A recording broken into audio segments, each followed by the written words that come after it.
Well, hello everybody, and welcome to the Tier 1 to Tier 3 Perfect Start Guide. I will be going over an enormous amount of game mechanics, explaining very simple starting strategies and why I'm doing everything step by step, so let's go. We'll be playing on the default difficulty of Restoring the Peace, Early Game Strategy. Now there's going to be a couple things that we need to prioritize, and that is essentially looking at the big picture, what resources we have. Now starting off, if you have 2 rich deposits, that means you have some of the worst farmland in the game. That's actually good because I do want to show you guys the likely case scenario. Now, if you have 1 rich deposit, you will have land like this. You can do farming pretty much anywhere. And this is going to lead into a different kind of strategy, and that you will at a later point want to set up a second city for trade for things like wheat and barley. Now, what's great about this is it allows you to specialize in certain ways. If we had a rich deposit of animals, it'd be more advantageous. Unfortunately, we do not. This is a good example of having iron and clay. This will actually give us a really rich trade later on in the game. So we have the worst food starting conditions possible, which I actually think is great. So what we want to identify is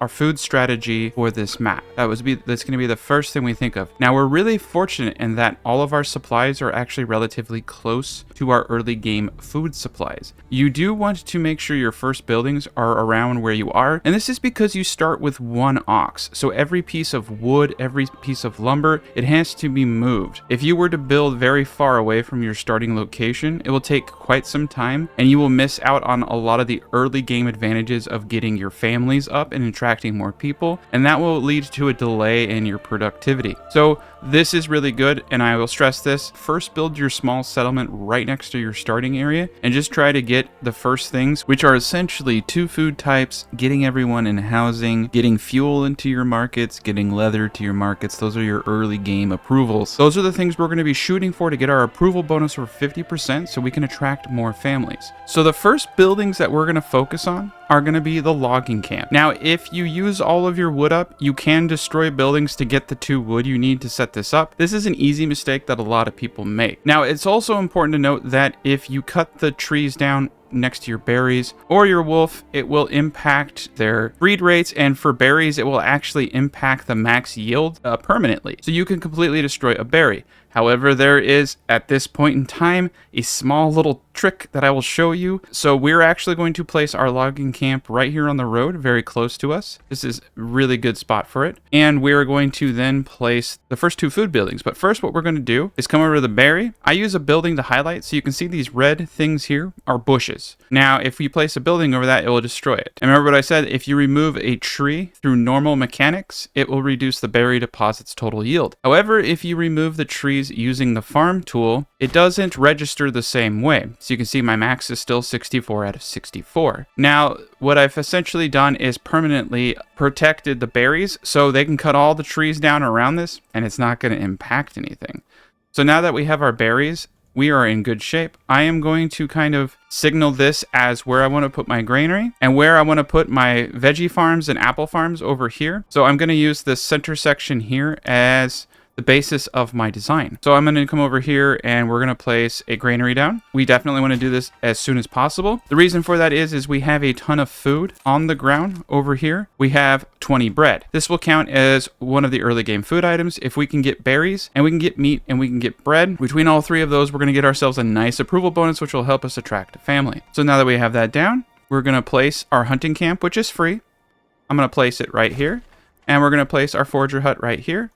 Now notice how close they are to the granary. This is going to make it really quick for these guys to get everything out of here, and that's going to be great. I'm also going to place a road this way where I'll put future foragers.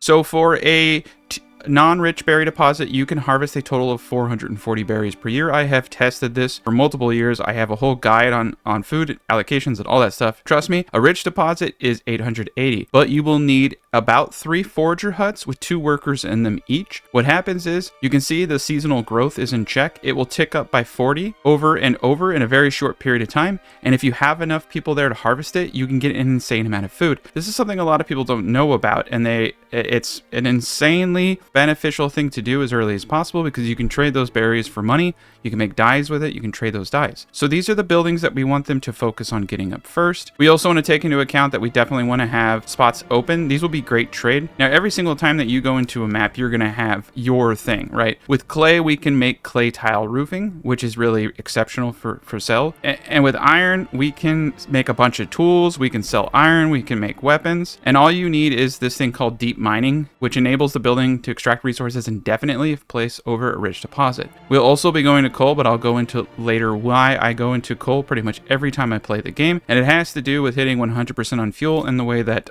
houses register those things. Now we're going to let them build these things out.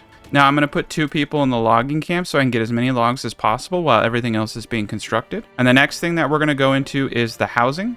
And we're going to build double burgage plots, and we're going to be building out our veggie and apple farms first. That way they're just there and ready to go. We will be putting a point into apples. It is one of the easiest and best foods to grow in the game next to veggies. All right, granary is up. We're going to put 1 person into the granary.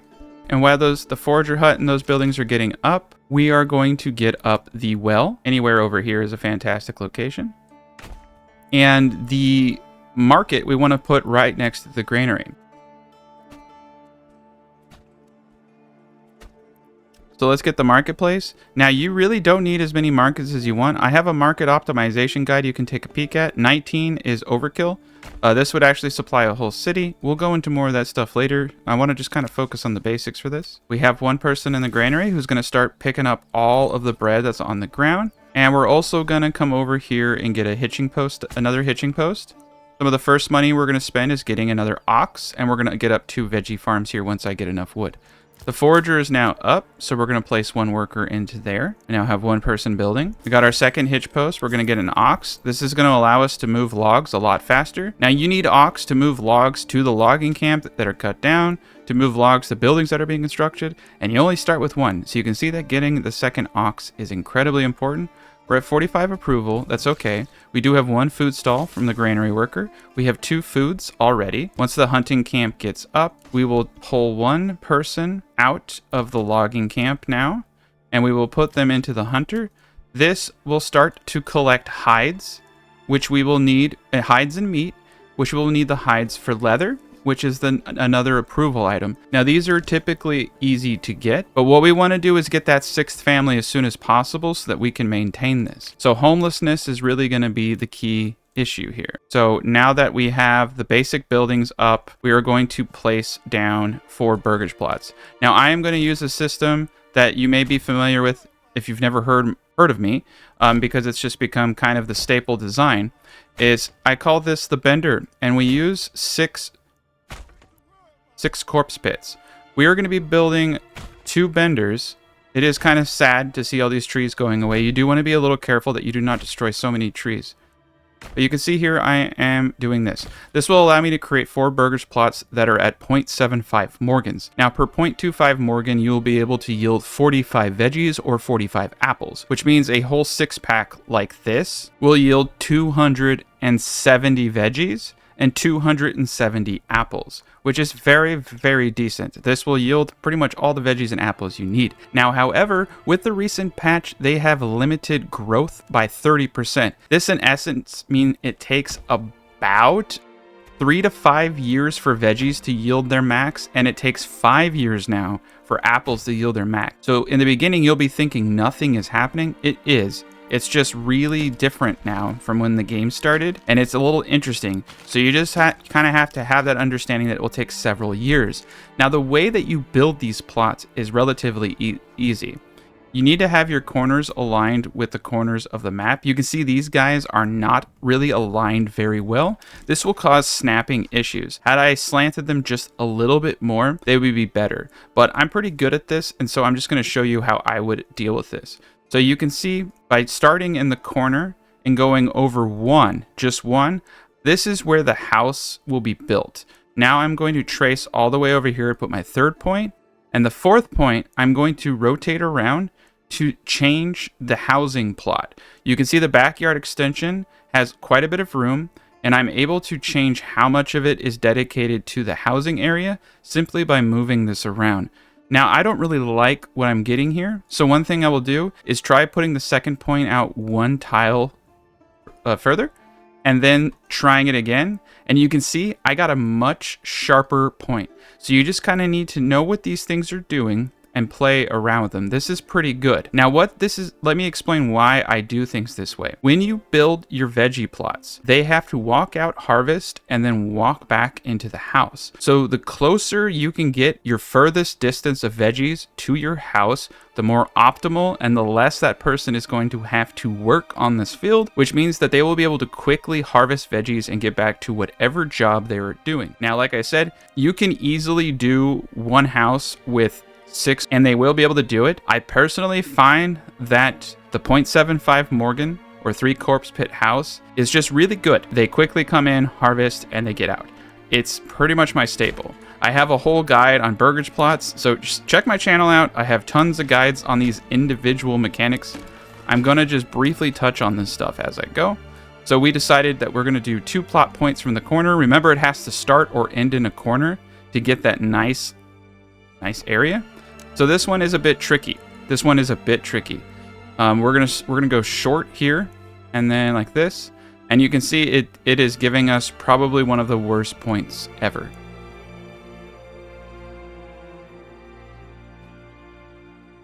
Now you can see I have Jimmy rigged this by taking a corner, losing a little bit of the side, and doing this. But you can see that there is a bit of loss in optimization because the furthest point is pretty far away. I really hate that. So what I'm going to do is I'm going to keep trying. And you can see right here, able to stop my instead of coming here on my 3rd point, I came here. And that allowed me to make this and then move the 4th point like so. So I could lose this back part and gain a ton of farmland up here. That to me makes a lot of sense. I'm losing this and I'm gaining way more surface area for farming. So this is not a good bender, but it is a way to show you how to take a shitty situation and make it work. So that is the first bender. All right, remember, start in the corner or end in the corner. Come to your 3rd point. This is decent. This is really decent. And now we will have, so these are double Burgage plots, which mean we will be able to house a total of 8 families. And yeah, that's really good right there. So don't be afraid to cut corners, literally, and you'll be in good shape. All right, now we're going to speed it up. We have all of our people gathering food. We should be able to hit above 50% once we get these houses up. So I'm going to let them build. The next objective that we're going to have is getting firewood. Now remember, your firewood, your woodcutter, it needs to be near trees it can cut down. Later in the game, I will actually have my firewood cutter with a forester, and I will move the logging camp away because the woodcutter can really do a number. And it kind of needs its own individual area to be optimal. But that's okay. We are going to raise the Burgage plot construction priority to the highest. So right now we're trying to get everyone off the streets, and we're trying to get that food bonus. Having the granary is great. Goods are moving around faster. The foragers are being emptied, so the foragers can focus on gathering berries. You can see that we are getting ample amount of food right now. All right, we got the first house up. So we're going to get our first veggie garden up, and we are going to expand the living space on just one of them. This is going to give us 5, and then we'll expand the living space on one more. So we are going to do 2 veggie plots. This is perfect. This will give us a total of 6 houses. We will eventually have 8 on this. But right now we're just trying to get the 6th up, so we have to have that free living space in order to attract the family. So once the homelessness issue is remedied and everything is in order, we will be in good shape. And what's great is once these houses are up, we will no longer need the workers, and we can move into getting the tannery up, and that will bring in the leather production. Now, I typically put my tannery next to where the storehouse is going to go. I actually feel that the storehouse is best. For this example, I'm going to keep it really close to everything. I'm going to keep it right over here. So we're going to put the storehouse right here. So keeping stuff close to the marketplace does make it really easy for them to get those varieties up. So we're at 100%. Fuel is the next one that we need to get up. So we have everything going. We have crop fields, everything. And once all of our plots are up, we're going to be in really good shape. We have a max of 6 families. We're doing good. We're at 49% now. Firewood or the tannery are a great option here. We're going to go with firewood since it's so easy for us to get up and we need to do it. We're going to kind of go around this here, and we're just going to do a little road over here. Make it easier for people to get around. Also going to move the hitching post here. All right, we got the woodcutter lodge. I am going to leave it so that they can set up a market stall because I'm so limited on workers that I can't afford to put anyone in the storehouse. So we are now going to, oh yeah, we got stuff to build. I'm going to cut back on the logging camp for a second and let the woodcutter go to work. We have enough logs to build everything, so I'm okay leaving us away from that. And you can see that they're starting to plant the first veggies. Now this is long-term thinking. This is going to come into play in several years. You definitely have to be doing things thinking long-term as you go. And now the tannery is up. So what's great about this is we can kind of look over here and say, hey, our animals are doing okay. So what you could do is pull some people. But what we want is that 6th person so that the tannery can be permanent. We're at 52%. So we were able to get the firewood in. And that means that we will be able to attract a family. Once we attract that family, we're going to put it into the tannery. Actually, we can just do that right now since we don't have any people building. So the next person that comes in will be our new builder. And we'll start to upgrade these plots over here. This will allow us to have 2 more families. So now we are above the green. So we're attracting people. And this is what I was saying, is that you don't want to start too far away from your starting location because you'll miss out on the ability to quickly get this. And the reason is because you have that bread.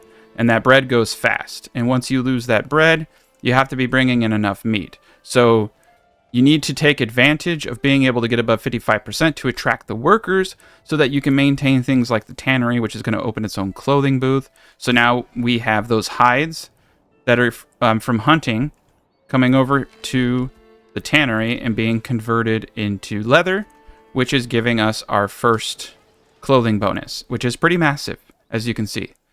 We're way above 51%. We still haven't attracted our first person, but we're okay. If your hunting camp gets full, it will not be able to skin. However, if you have someone in the tannery, they do seem to be moving the leather into the tannery, so you don't need to have a worker in the storehouse as quickly as you actually think. You're better off having your first worker in the tannery rather than the storehouse under the new methods that I've been using. We're above 67. We're at 67% now. We're doing awesome.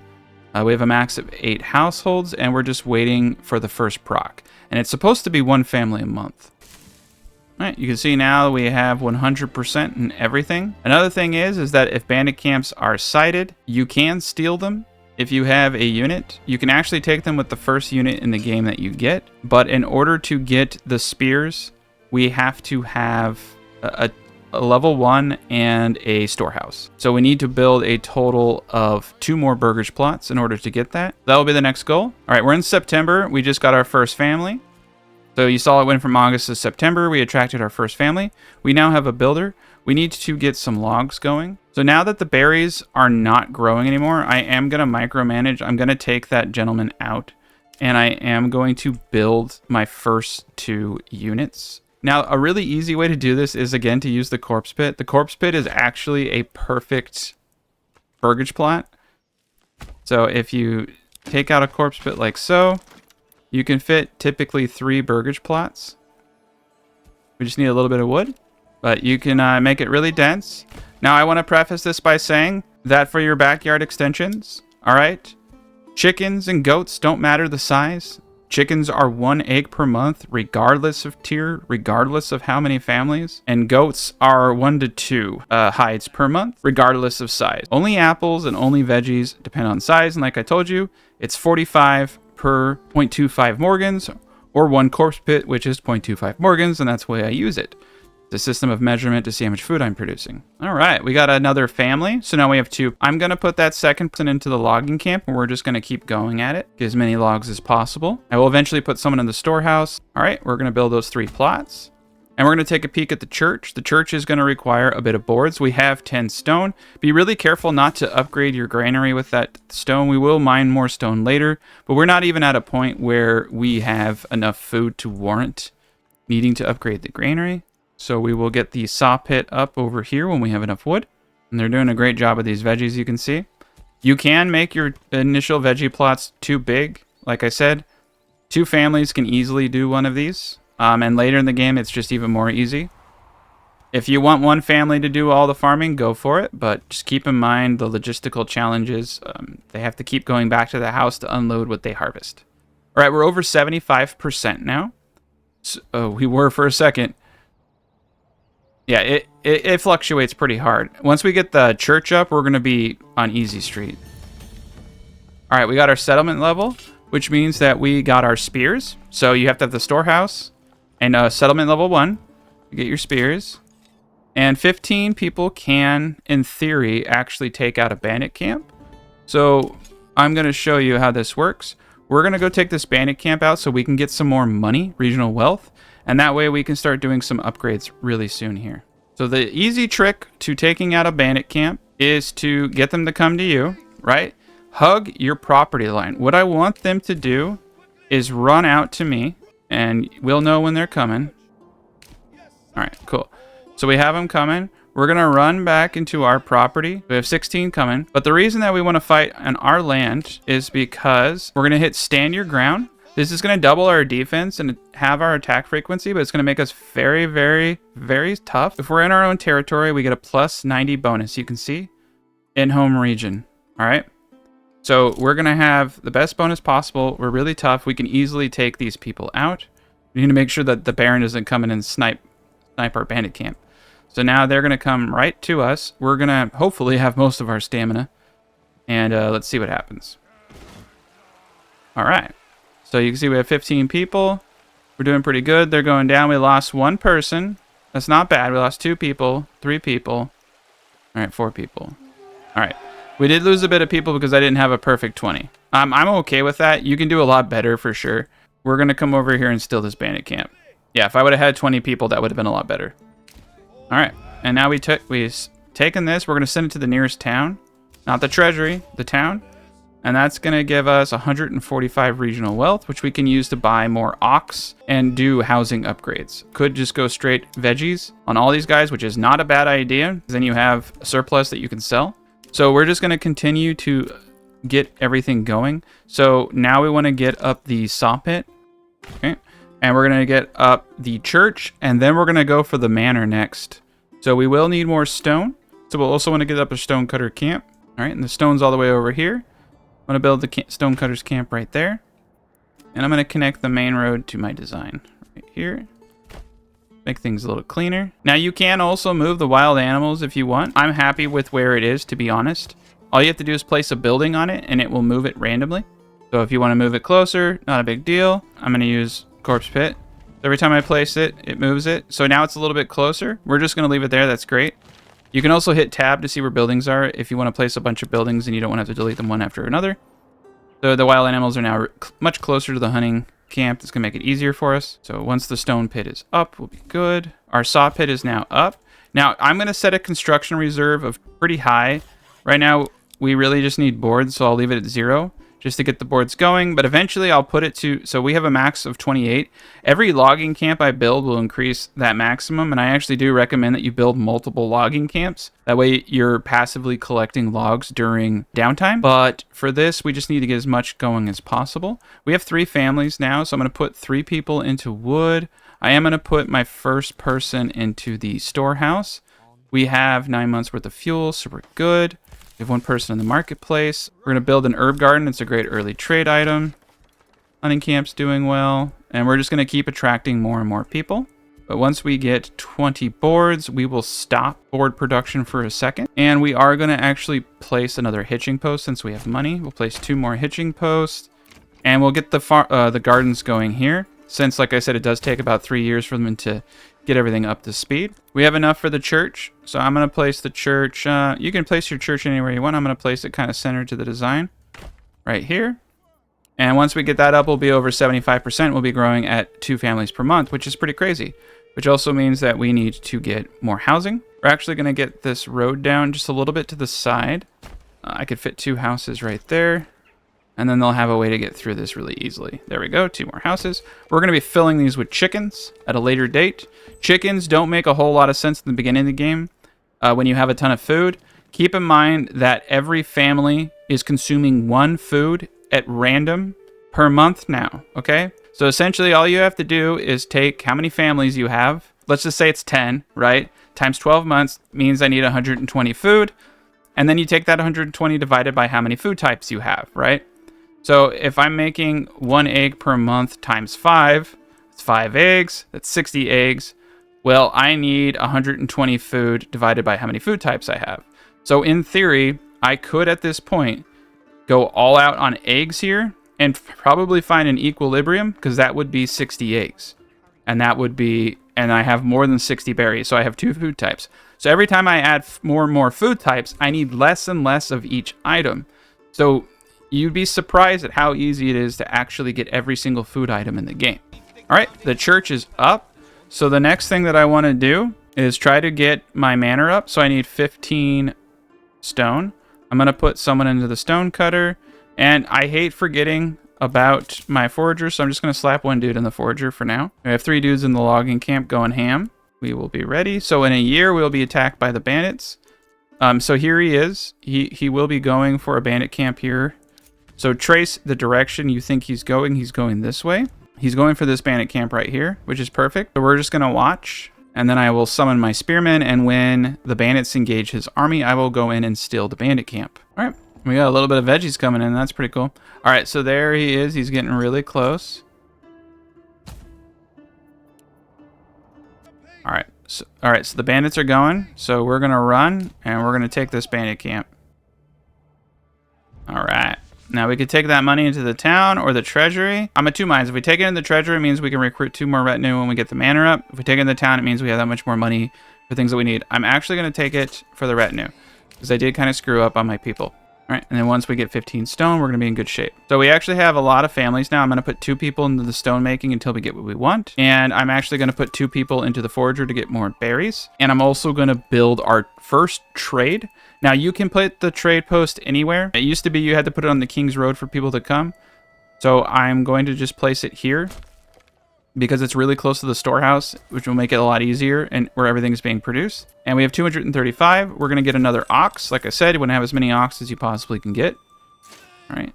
And we have about a year until we get attacked. But we're going to go to tier 2. We're going to make bows. We're going to do all types of stuff. We're going to get industry going. Don't worry. We have plenty of time. All right. We got our 15 stone. I'm actually going to put the manor like right down here because this is a nice little area. I don't want it to be too close. That will give us our first retinue. I am going to put 1 person on stone because I will need it for the granary upgrade. And we are going to need the granary upgrade here momentarily. I now have 2 people that I can spare. I'm going to start focusing on a bloomery. We can put the bloomery right here. And we're going to get an iron mine going. And we're going to need this iron mine to start making weapons. So we're going to need tier 2 housing next. We're there. You want to make sure you have at least 3 foods and or an upgraded church before you go to tier 2 usually. We are, however, doing so well at 82%. I'm going to just take the risk and go to tier 2 right now. And these first 3 guys are going to be doing quite a bit. We will need additional housing because when we make these artisans that I'm going to be making for our military, they will be dedicated, meaning they cannot work on anything else. So just keep that in mind. I'm going to, yeah, we got 3 people over here. I'm going to slap a dude into, we're going to put our construction reserve at 20 of 28.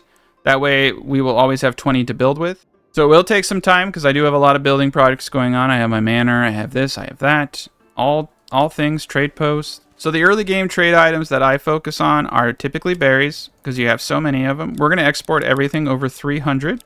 And you don't have to buy trade routes for these. People will come in and start selling stuff. And we're going to put 1 person in there. And you can see right here we have this little icon that says disconnected from major roads. So you need to make sure that this is connected at least to the road, and that will get rid of that. There you go. Now we're good. 39 months of food. Don't let it fool you though. A lot of this is going to be used for trade. We got our second development points. All right, so we're going to want to do apples, and we're going to want to do coal. And I'll tell you why. So the thing with coal is coal converts 1 firewood into 2 coal, which makes your fuel last a lot longer, and you're going to need quite a bit of fuel if you're doing these single plots. So every plot takes 1 fuel. Every family takes 1 food, and clothing is actually never consumed. It's just stored in the clothing stall, and as long as they have access to it, they will be happy. You can see here we need a ton of stuff because I've gone to tier 2. So we're going to get all this stuff up, and we're going to build out more housing, and we're going to need a lot of free families before I can go into too much of the production. But we're well over 75%, so nothing really matters at this point. You don't have to do everything entirely perfect. In fact, we've already done everything perfect. We're not overproducing or underproducing anything that we do not need. What we want to do is get the Fletcher workshop up first. And that is so we can make bows. We have enough spearmen, even with me screwing everything up, to be fine. But with bows, we will have everything we need to take on the first bandit raid. And once the manor gets up, we will have everything we need over there as well. I am going to pull the second person at the logging camp to keep building things. So we're going to keep going. But what happens is now that I've built this Fletcher, it is now dedicated. It is now dedicated. And don't pay too mind to the Baron. We will have an army ready for him in due time. All right, I'm going to buy another ox. And because of so another thing I did in the forager is I did make it so that the forager was getting herbs. The reason I do that is so that I can trade them. We don't need any of them. Like, I'll just keep one. We're going to upgrade our granary now that we're maxing it out. We're at 91% approval. Bit of planks going. So we should start making bows here any second. Cool. We got a family in there. That's one thing you have to keep in mind is you don't want to build too many houses because you do need families in them for them to produce. So it can get a little weird. You can see now that we have veggies and berries being our food, our 2 food types. We need 3 food types to make these people happy. And we need a tier 2 church. We got more people. We'll go and get the church up to tier 2 in a bit, but we're not under any pressure to do so on the normal difficulty. Our difficulty, you have to do that relatively early. Now for clothing, we need shoes in order to hit 100% now. And that's not too hard to do, but I'm not at a point where I think we need to do that right now. So we're not going to.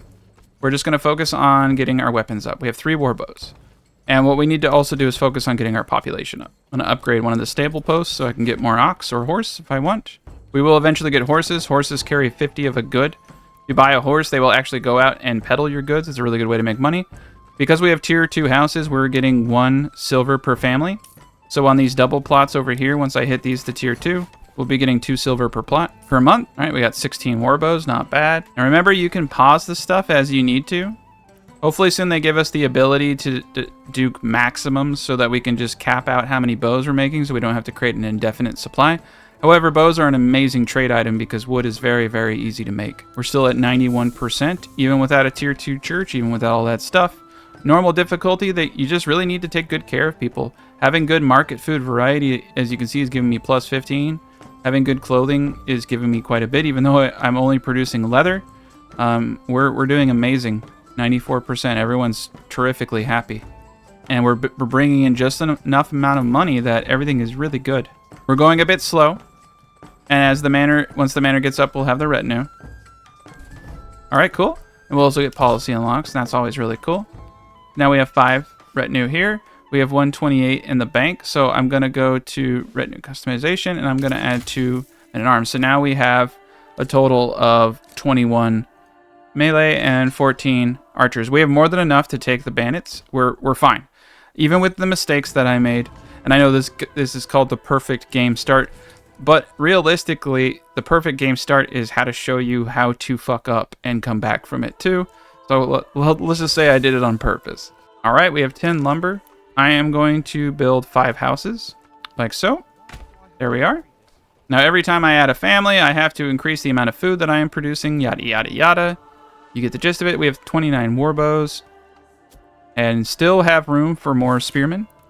All right, the granary is now up at 2,500, so we're good for a while. And the veggies are coming in pretty hot now. Year 2. We will get even more veggies later, though. It really starts to ramp up when you hit tier 3. But I couldn't be happier. I'm going to get rid of the market here. I'll leave the market on the hunter camp because they're never too busy. That's fine with me. So the next goal that I want to do, we have our military building with the bows, is I would like to upgrade the church so that we can stay above 75%. So we're going to need a clay furnace. I'm going to place that clay furnace here.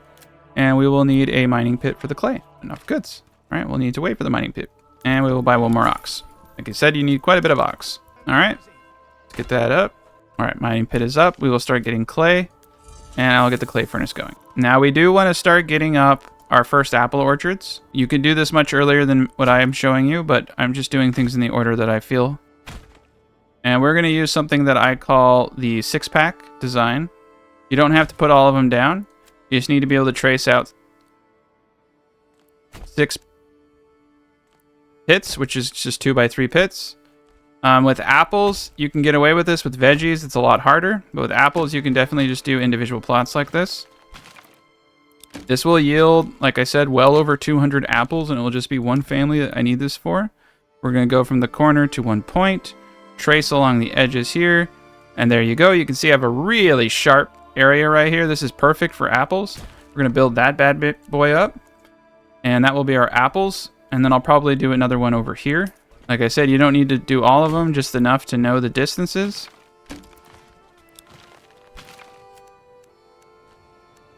And it doesn't have to be entirely perfect. It just needs to be good enough.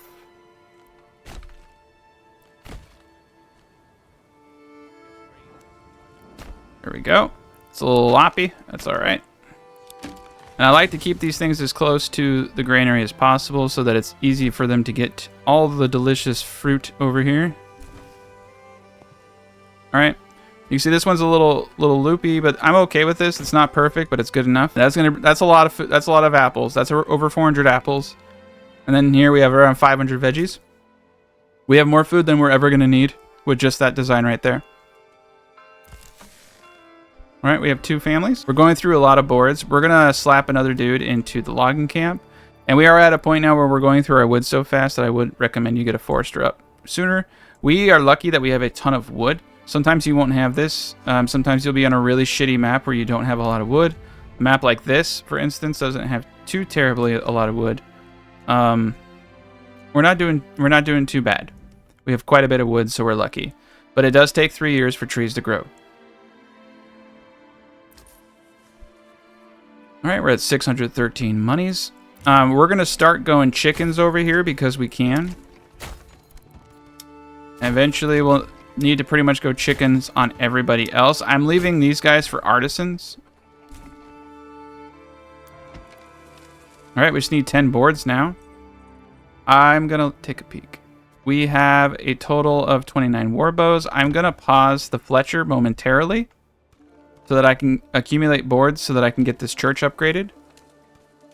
We are above 75%, but it keeps fluctuating and it's pissing me off. We have apples over here now. So purchase the apples and then upgrade living space. That will create more living space for us. These are going to be great. That's going to take about 4 to 5 years for us to yield full amounts. So don't be scared that you don't see a lot of food in the beginning. Same with the veggies. Like we're only seeing like 100 or so. It's because of the growth rate on this stuff. See, he's still planting veggies, but once all the veggies are planted, they're planted indefinitely.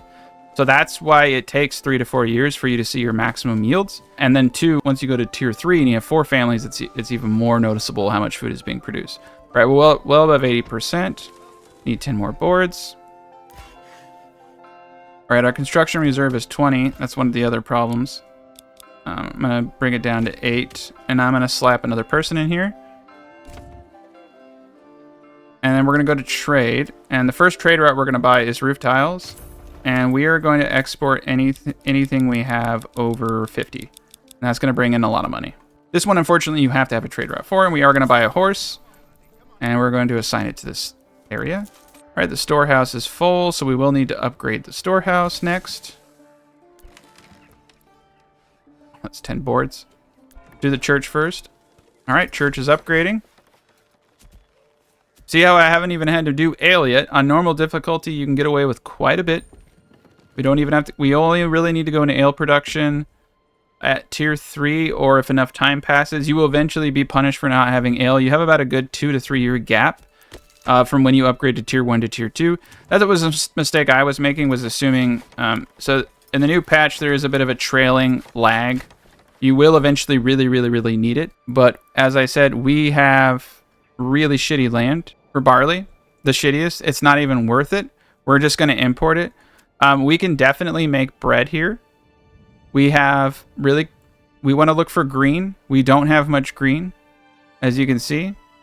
We don't need to make much bread, though. Over here, we could probably produce enough bread for everything we need, or we could go for rye cultivation instead.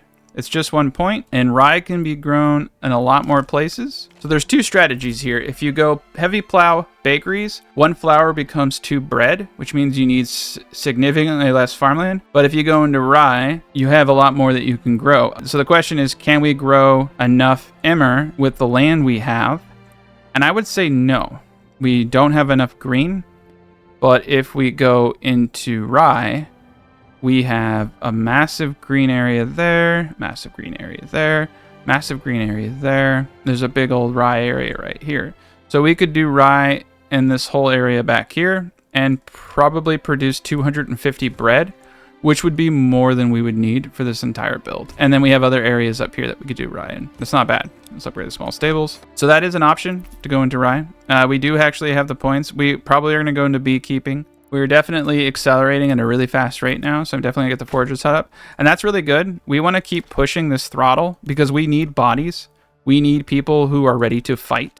Your biggest limiting factor, if you're going to die or not, is not can you produce weapons. Very, very easy to produce weapons. It's do you have enough people to not die. So we can see here, we're going to build 3 more houses. Like so. And we're going to start, we're going to put 1 person in the bloomery, and we're going to put 1 person in the mining pit. Speed that up. I'm going to start accumulating, and then we're going to do 1 blacksmith. Eventually, I'm going to do a joiner. You actually make shields faster than spears, and right now, because I'm limited, I want to go that direction. So you have to have a bloomery to make the iron and upgrade all your level 1 houses. Upgrading the houses also increases the pantry size. My level 1 has 37, and my level 2 has 75. And if you don't want your trade post to have a market stall, which I do not, you can just do that real quick. Just unselect the allow market stall setup button. Make sure you get all these guys level 2, mostly for the passive money. We're above 82%, so that's good. As long as we're above 75%, we're in good shape. So we have a roaring economy now of clay and iron. And if you don't have rich deposits, just do it until you'll have enough iron and you'll have enough clay to get the roof tiles you need, even on the shit deposits of like 400. So don't be too concerned. The storehouse will be upgraded now. All right, now we have multiple families. I am going to start making shoes since I do have spare people. And the bandits are here and they're ready to burn things down. So we are going to rally our men in the south. We have 75 stone, which is more than enough. I'm going to take the dude off the stonecutter camp over here. And every single new building I get up, except for these guys, which are artisan only, I'm going to be putting chickens in. The church is now tier 2. Get our hitching post up, both up. Granary is upgraded. Large storehouse is now upgraded. We're doing very, very well. Got lots of money. Fletcher, next one's going to be the joiner, so we can make some shields. And we're going to go to general and switch to large shields so we can build more spearmen. Because we're going to do 2 units of spears and 4 units of archers. We could also do 3 units of spears and 3 archers. That actually might be better. And then for the blacksmith, we're going to be going spears. All right, order another ox. You can see we have quite a bit of ox now. The forester is now up. We're going to slap 2 people in there, immediately go to advance, and then hold control and use the mouse wheel to make the area bigger. All right, the raiders are here. They're coming in from down southeast. That's great. So now we have a pretty decent army. You don't want to be in the woods. You want to be in your region so you can get that nice percentage. But we are in really good shape. We're going to put our spears in the front on balanced stance. We're going to put our archers in the middle. And we're going to put our knights to the side. I'm going to keep them in the back. We don't really want to engage with them right now because we can't afford to replace them. Our archers could definitely withstand to be a little bit back. All right, and then we got 36 units coming at us, but we're going to be able to easily destroy all of them. What we want is the bandits to just run head first into our spear militia, and then we're going to maneuver our archers to the side and shoot them from behind. Very easy early game tactic. Sometimes your archers will bug out. You need to be really careful here. We're going to do that. We're going to bring in our retinue just so that they have a little bit of support. We're going to bring our guys out here, put them on shoot at will. This will increase their accuracy at close ranges. And see if they do it. There we go. Cool. All right, now our archers are going to shoot them from behind. This is going to scare them too. You can see that they're losing pretty badly. We're not losing any men. No men. So there you go. That's how you kill the bandits. Really easy. We're going to start focusing on branching out our lumber industry. I'm going to bring a camp down here with another forester. And this will just allow us to continue gathering wood. We're going to need quite a bit of wood. At this point, you just need to increase your food supplies and increase your housing supply. This is the stage of the game where you're just going to be full throttle growing your colony. We've already accounted for pretty much all of the food we're going to need. We're going to do a double here just because I feel like it. I'm going to bring this road down so that there's ease of access. You can do this however you want. All right, more houses. But we have all the food that we will ever need outside of the eggs and outside of bread. We're running out of fuel-ish, so we're going to put 3 workers into this woodcutter's lodge. I'm actually going to move the logging camp to another region, probably just a little bit more south. That way they're cutting wood over here and the woodcutters are cutting wood over there. Just keep a little bit of distance on them. We're making boots, we're making food, we're over 75%. Unburied bodies, so we will need to put someone in the church, which will probably be easier to bury those bodies than building a pit, because I already have a church. And if we want to start getting our maximum berries, remember what I said, we're going to need 2 more forager huts. So we can do that now. So we got ample room right here and here, right next to the granary, which is beautiful. We're going to put 1 more worker in the granary, so we have more families moving goods. And we're going to go full throttle now. We're going to put 6 people, 2 in each forager hut. And that's going to net us the 440 berries per year. Give us a bit more trade, give us a bit more of everything. Once the apples start coming in and once the eggs start accumulating, I think we'll be in a really good place. You just have to remember, each one of these is going to make 12 eggs per year. And at this point, we have 33 families times 10, 400. I need to produce about 100 eggs per year. I'm just doing some pretty simple math right now in my head. And I think I can do that. I need to basically have 10 chicken coops at the current population should net me in an area where I have enough eggs. And I think we're there. I think we have more than 10. So this should put us into egg positive territory. We'll also be going into bread here shortly. We have 1 point. We're going to go straight into rye cultivation. So what I've shown you here is we are building up our military. We are building shields, we are building spears, we are building war bows, and what we need is the population to fill this.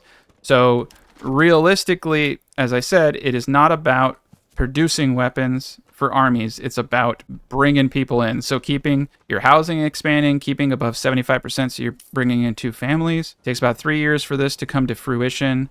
We got our people here. We're going to slap 2 in each one. We're going to not allow them to set up markets. I'm going to slap 1 dude in the logging camp, 1 dude in the forester. Remember to go into your advanced settings when you put down a new forester, because it always starts with the smallest radius.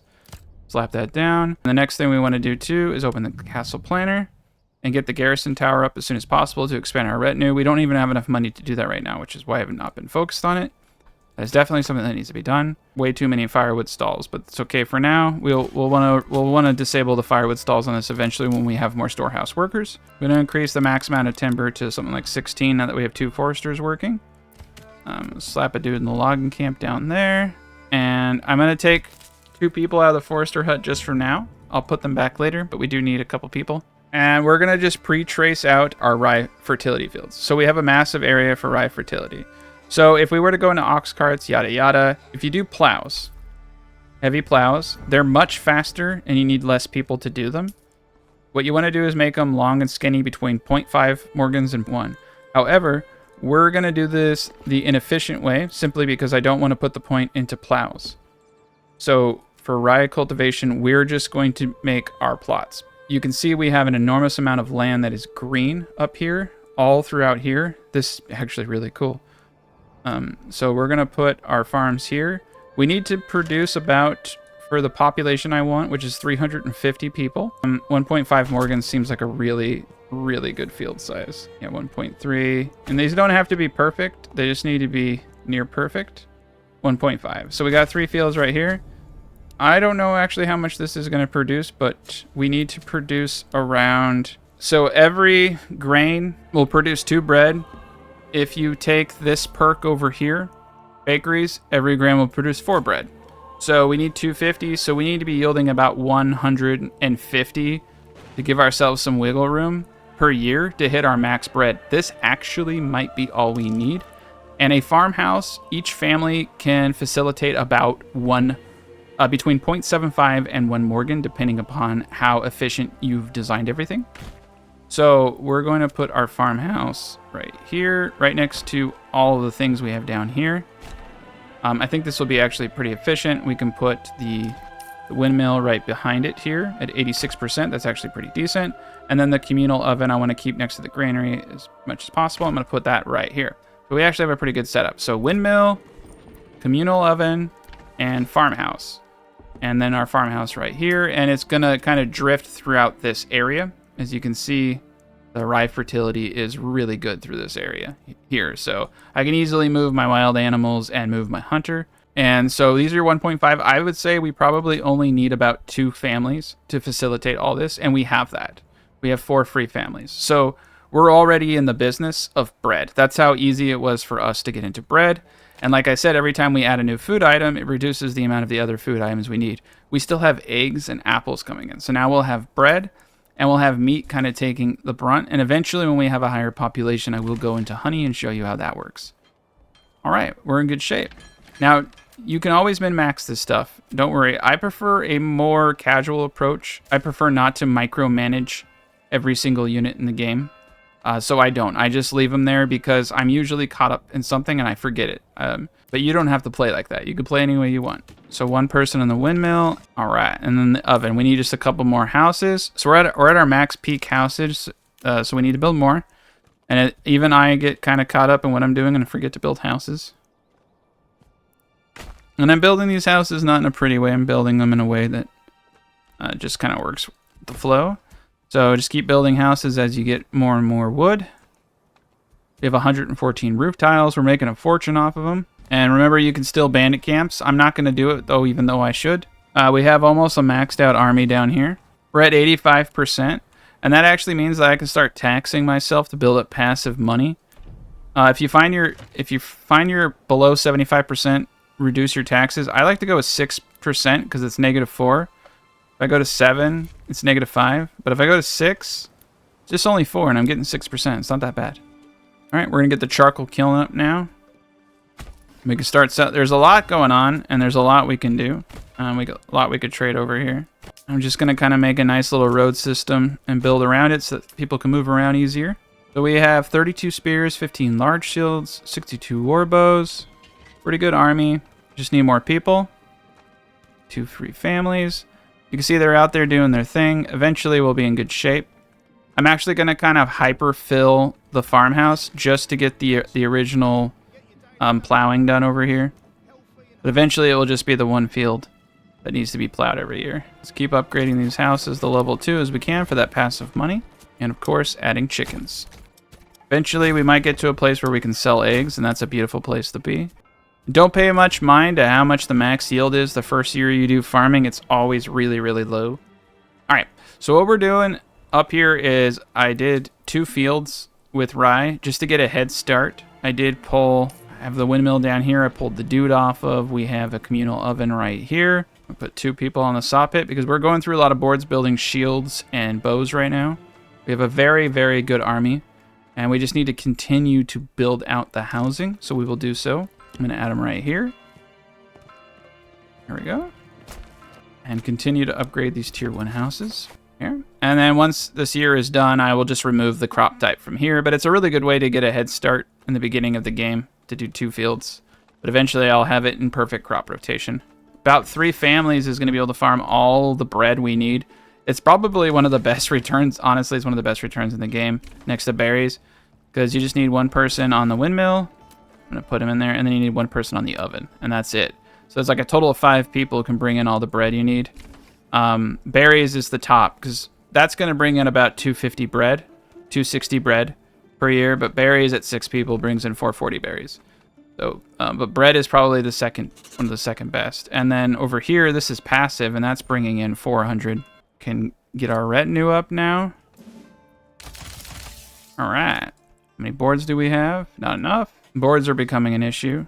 I'm going to have to lower the construction reserve, and I'm gonna have to increase the amount of people getting wood. That's all right. I'm gonna up the woodcutters, and I'm gonna up the charcoal. And let's put a couple more of these guys down. All right, so at this stage of the game, you're really just kicking ass and taking names. Just continue to build housing. Got some good areas right here, actually. What's kind of nice about these angled areas is you can take something like this and make it pretty useful. We got a nice 4 little house area here. I think all with backyard extensions, yes. And I'm just going to do some roads on the side to connect with this back road. Give it a nice... There we go. All right, so our next goal is tier 3 and the dreaded alcohol problem. So we are at a point where we have veggies, berries, and eggs to a small degree coming in. We need to keep getting more chicken coops. But we are waiting on those apples. And when those apples come in, they're going to come in hot. We're also going to be going into beekeeping. And I will show you how that currently works. It does not work the way that it is intended to work. However, the way that it is intended to work sucks and is most likely not going to be the way that it works.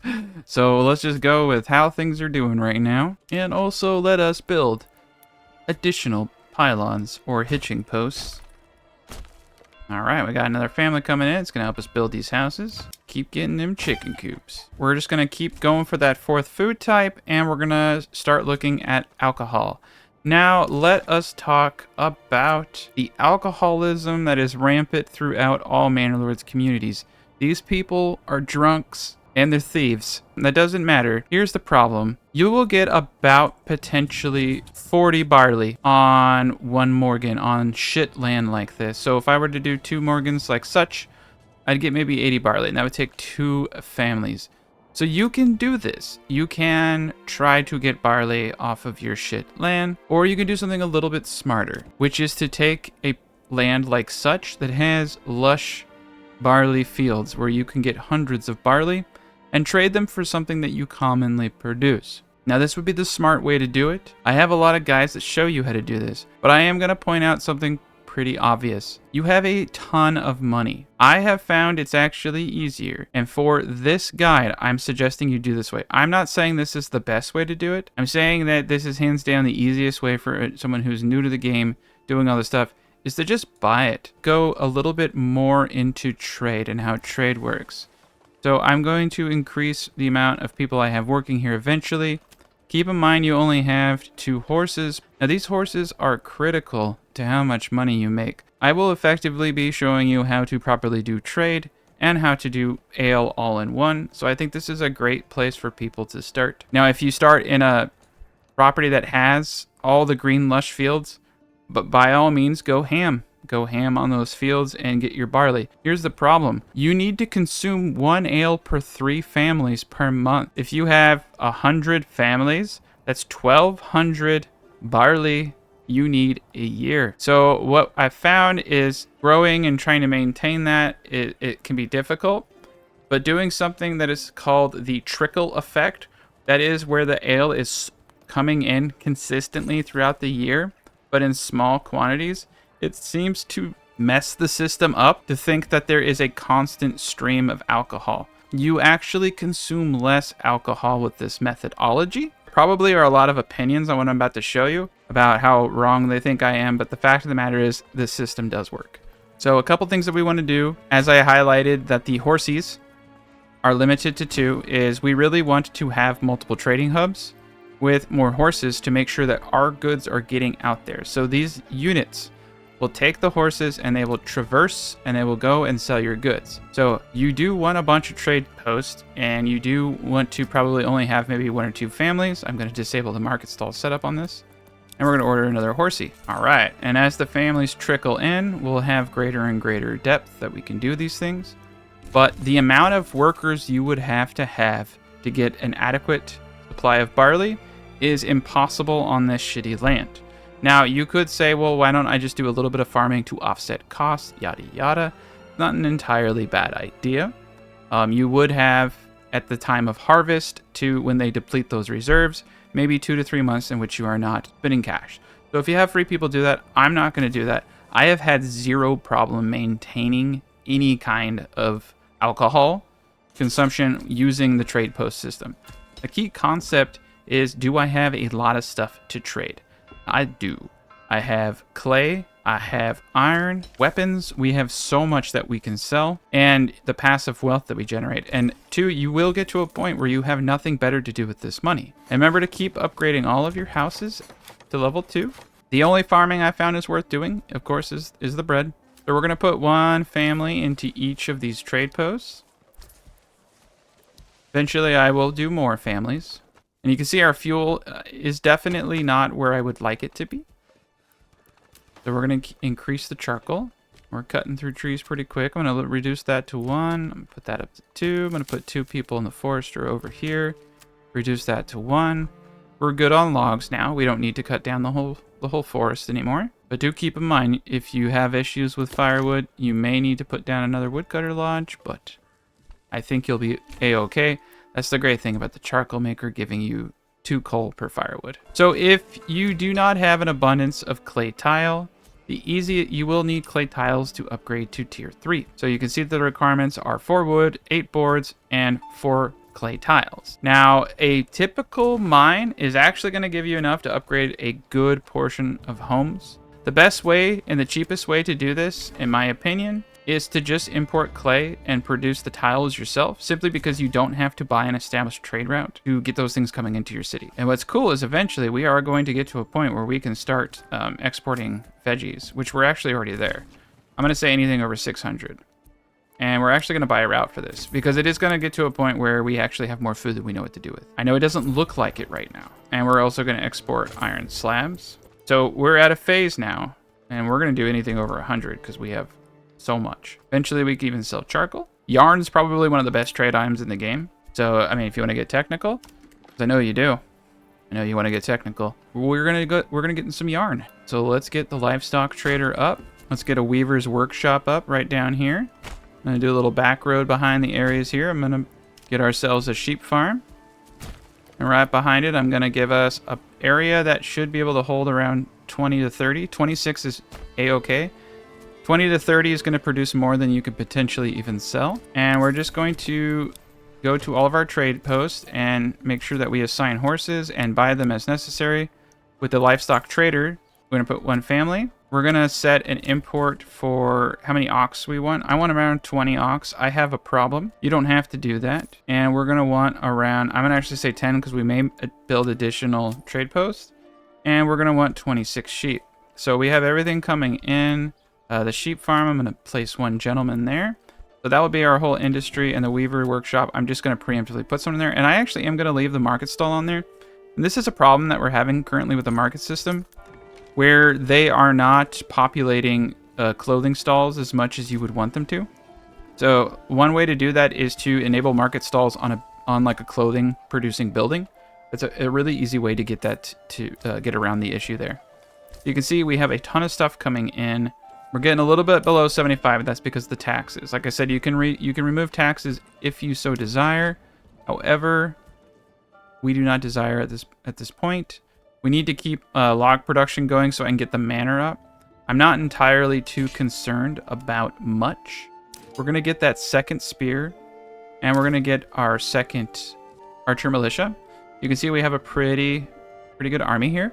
Now, some people might be a little bit alarmed, and they might prioritize certain things like, you know, the garrison tower. So we can do that. I am, on the other hand, I'm not too concerned because I know the capabilities of my military are more than enough. We just need to make sure that we have a full army before the Baron takes every province, because then he will attack us. And if we want to get more influence, what you need to do is go to your manor, go to your taxes, and give a tithe. However, that will take a percentage of food, which will consume just as food normally consumes, which is at random. You can see our eggs are going up, our vegetables are going up, our apples are waiting. They're waiting for their day to shine. But our veggies are off the rails in production. It's awesome. Right, we're at 84%. Gonna keep upgrading these small stables. Make sure we have room for all the animals I'm ordering. So you can see our money is really starting to come in with the addition of all of these workers. I'm eventually going to put 2 people per trade post, just as kind of a precaution, to make sure that if one family is not doing something the other family is. It is overkill. We may even do more trade posts if we feel the need, or if we notice that we are overproducing certain goods and we're not selling things in the way that we want. But we are in The best shape of our lives. You can see that we're actually having a little bit of issue with leather. One thing that a lot of people will do when they notice that is they will transition to goats just momentarily. So we're going to go to 2 goats over here, and you can just destroy and select goats to go to a lower tier. So we're just going to do 2. This is going to produce about 2 hides per month, and that's going to be really, really good. Now remember, we don't consume leather and all that kind of stuff. We just need it. So I want to get our shoes and I want to get everything up right now so that our market is full and we're getting the full bonus. And then once we get enough money, we will go into the ale production, which will be very, very easy. We already got our first boozer. Honestly, do this now so I don't forget, which always seems to happen. And we could at least get our basic needs up. So we're gonna make the malt. We can do that just off to the side here. It's a little bit away. I mean, you technically want it to be as close to your production buildings as possible, but we're in good shape here for the time being. I would probably also recommend that you make sure your granaries you have enough room around this kind of area to do additional things like more granaries. We're just gonna put some stuff over here for now so we have backup storage. And now that those new houses are up, we have the capacity for more chickens. Ooh, and these are double burgage plots too. Double burgage plots are great for reducing your fuel consumption while increasing your families. And to an extent, you don't need to do single plots on everything. It is just a good way to produce eggs. All right, now let's get back to trade. So we know that we are going to have yarn, and we're going to export all the yarn that we make over 50. I'm going to buy the route just because I can. And we're going to export any wool excess we have over 50 as well. I'm not going to buy a route for that though. And then once the sheep come in, that will all be set up and we won't even have to think. Let's get another horse. So we're not even at our peak right now. Very good. 123 spears, 74 large, 164 bows. We have all the armor. We'll eventually be importing armors. All right, we need more stable space. Be surprised at how many stables you will actually build in these games. I think I got up to around 50 or 80 once. We're really growing right now, and that's actually, like I said, very, very good as we want to raise our army. We have all the weapons for a full army now, so our only limiting factor is population. All right, that looks good to me. 4 houses there, some of them double. We need to kind of maximize our space a little bit so we're not consuming too much fuel. And we've done it. We've built up a decent enough economy, in my opinion. So what we're going to do now is turn the malt house on. We already have our brewer building right here. So all we have to do now is come over to trade. And you're going to do a little bit of everything. And you are going to buy a route for barley. So we want to keep just enough. We want to keep around 20. We want to keep around 50, which is exactly like 1 trader. You could even say like go to 60. So when you're at 10, someone can come in and fill you up. And then we're going to also go to malt and import malt until we have, I like to just do like 20. I'm going to buy a route for that. And then if you want to buy straight up booze, you can. It's not ale. It's not always necessary, and it's also very expensive. But that should do it for us. We're going to put 2 people on this trading post, and we want to put 2 in all of them. So you can see we got our first barley coming in, and we got our first malt coming in. The barley will go and be turned into malt in the malt house over here, and that malt will go into the brewery and start making alcohol. So what we're doing right now is we're just stockpiling malt and barley, and now we're ready to build our tavern. You kind of want to have a basis so that it's trickling in. If it starts trickling in, you're likely to consume all of it. But if you have a good little surplus of booze, that seems to be how you hit this little equilibrium that I'm going to show you. All right. And you will have to adjust as you go, just making sure that you're getting enough booze for everybody. But once the apples come in, we'll stop, going through all the bread. Right now, we're just burning through so much bread, we can't keep it in there. But we're getting really close to actually having an amazing economy here in a second. We're going to need an ass load of wood somewhere where no one will care. Yeah. And then we'll set the, we'll carry this. Make sure that they don't have to walk too far. 43 leather, not bad. 32 shoes, all right, we're getting there. Got lots of families coming in now. See our money starting to really drain, and that's fine. So we're gonna slap 2 more people in the trade post.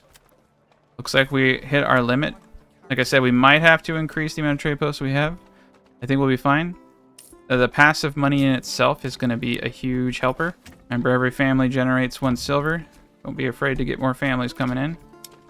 All right, look at that barley, 51 barley. So we got plenty of booze, and our money's starting to go back up now that we've filled our bellies. All right, we're gonna slap a dude in the tavern. Now they have the booze. So all we're missing is the wood. We're gonna go to advance to make sure that we don't take out the woods behind us where all the animals are. And we're gonna slap 3 people in here, and we're gonna get some wood going. Now, we do have 255 war bows, and we need a lot of boards. So I am gonna pause the Fletcher. We have enough spears. I am unfortunately gonna pause shields and weapon production, although we will start selling this stuff. What's great is that we don't have to get rid of the trade that we started with iron. So we're in really good shape. Yeah, we got iron slabs, we got everything going out. We got yarn eventually going out. All right, continue to upgrade everything to level 2. We want that passive money really bad. And we still have open stall locations because what we're doing right now is we're controlling our storehouses, controlling how many market stalls we have. And it's really helping us out. You can see here we have flour, a lot of flour. So I am in a position now where it's going to be wise for us to increase the communal oven. Right here. I always forget where he is. We're going to disallow them owning market stalls. We'll set up more market stalls here in a second. But yeah, we need more people processing that flour. 3. So you can see we have 3 ale, but everybody has access to ale. Trickling is really the best way to do ale. Why you can get away with buying it. So we're ready to go to tier 3 now. So we're going to go. There's absolutely no reason not to go to tier 3 on normal difficulty, even though we don't have the 4th food type. That's the only requirement change. That's the only negative we're going to get. And we're 92% with taxes. We just need to keep the wood coming in. We just need to keep everything coming in. For the time being, I'm just going to pull 1 worker out of the logging camp so we have someone to build all those tier 3 buildings. Get that passive money rolling in. And we're just going to fight these bandits the best way that we know how to. I'm going to try to fight them in this open field over here. We're very well equipped for this. I like to do a V formation like so to protect the archers. And then I like to put my archers on the corners for flanks. They're coming from right behind. This is actually fairly easy. We're just going to reverse. I didn't realize they're right behind me. Pull back. Get everybody into... And they are stuck. This does happen. But you just want to let it play out. You can see they're going to try to do a flank attack. So I'll use my retinue. We're in good shape. I get these guys into a flank position. Put these guys sideways. It does seem that they're trying to come from the side now. It's going to be really hard for them to do. Interestingly enough, the arrows seem to not hit them because they are stuck. It's interesting. There we go. Now we're getting them. Beautiful. And that's how you kill bandits, I guess. You just get them bugged out. All right, cool. We're in good shape. 92%. We got tier 3 housing coming in. So let's just keep leveling everything we possibly can to tier 3. Usually it's not smart to level your artisan buildings up because it puts 2 families into them, but I'm okay with that. All right, you can see that we got 42 bread, 338 eggs, 320 berries, 735 veggies. We're going to be selling eggs for sure. Our money is starting to finally stabilize. We got 1 person in the church to bury those bodies. But everybody still has access to alcohol, even though I'm not producing enough for everybody. It's amazing. And now each of these families is generating 1 extra additional silver per month. So our money is going to start, you can see our money is already starting to rocket. We got our extra development points, so we're going to go straight into beekeeping. When we get an excess population, we'll start getting honey coming in. And we're going to do the honey around this granary over here. I'm going to actually upgrade this. And we're going to put a little road around this granary for all of the apiaries that I'm about to be placing down. There we go. And we're just going to put a little road off, and we'll just have them kind of all crisscrossing around in this area. Plenty of oxen now to move around the many, like all the lumber that we're gathering, which is a lot. And we don't need to do anything else because we're not building any more additional houses at this point. We're upgrading all of these, which is doubling our family capacity. And we're going to, we're just going to resummon all of them in the correct order. So I'm actually going to do 3 spear and 3 archers. And that's going to be our army. And it's going to win every single time. We have all the equipment for them. We just need 100 more people. And that's what we're working on right now. And there we go. We stabilized bread. Just the apples now. Once these bad boys become mature, we're going to be in apple heaven. But yep, the drip system is still working. We only have 8 ale, which is way less than we need, and we're able to upgrade everything. Got another approval point. We're moving on up. We're gonna do deep core mining. And then once we have more boards, we can upgrade these guys to permanent, but they still have so much left. Our military's almost full. All right, all the farms are upgraded now. Now remember, if you have a building that's paused, when you click upgrade on it, it will pause the upgrade, so you have to go in there and unpause it. It's kind of annoying. Hopefully they fix that soon. All right, we're gonna put 2 people in these trade posts. We're gonna build those other 2 trade posts as I was talking about now that we have the population for it. And we're gonna put them a little bit over, we're gonna put them over here. Let's just do 1 for now. And for the apiaries, we wanna set these down. We're gonna do about, this is gonna hurt. You are gonna have the people for it though. You're gonna have so many people, you're not gonna know what to do with them. We're gonna do about 1, 2, 3, 4, 5, 6, 7, 8, 9, 10, 11. I do about 11 to 12. We're gonna just do 11 because it fits the design. And we're just gonna make it so that they're easy to get to. Build some roads connecting everything. But 11 of these is gonna get you to a point where you have a surplus of honey. The idea is that you're creating variety. And when you have variety, it reduces the consumption of other goods. And the main kicker, though, isn't even that. It's that it's easier to maintain 100% food variety. Your stocking limits are per item. So if you increase the amount of items you have, you decrease the amount of consumption, and thus the logistics of stocking things is much easier. Okay, we're going to increase our granary by 2 more people. Get 2 more market stalls in there because we're getting more food. We need quite a bit now. We have 6. Heck, we're just going to bust it all out. We're going to go all in, all 6. Let's make sure that we have enough. But let's slide this back down to 4. And let's put 2 people over here. There we are. Now we're at 100% on everything. Got 4 families. So we just need to keep leveling up our houses and getting families in. And then we can start going into honey now.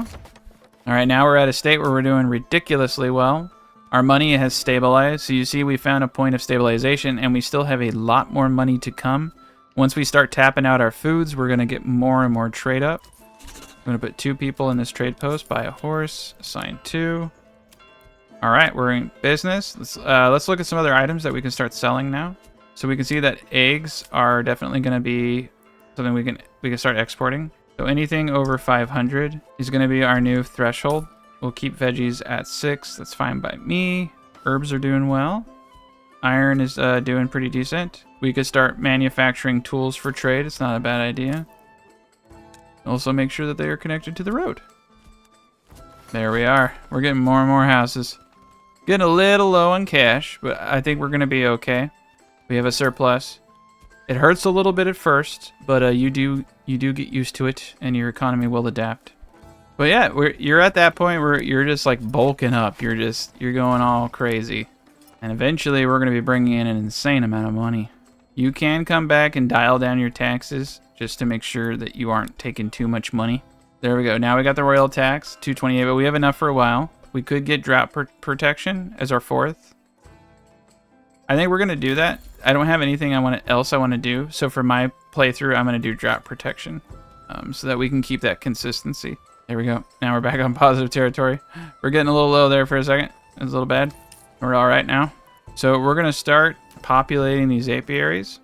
Getting that extra food in now. As more come in, I'll keep populating these bad boys. Almost everything is tier 3 now. There's 3 more houses. Once we get our last upgrade, we won't need the boards anymore, which means I can go back to board production in the Fletcher. And we can start selling bows.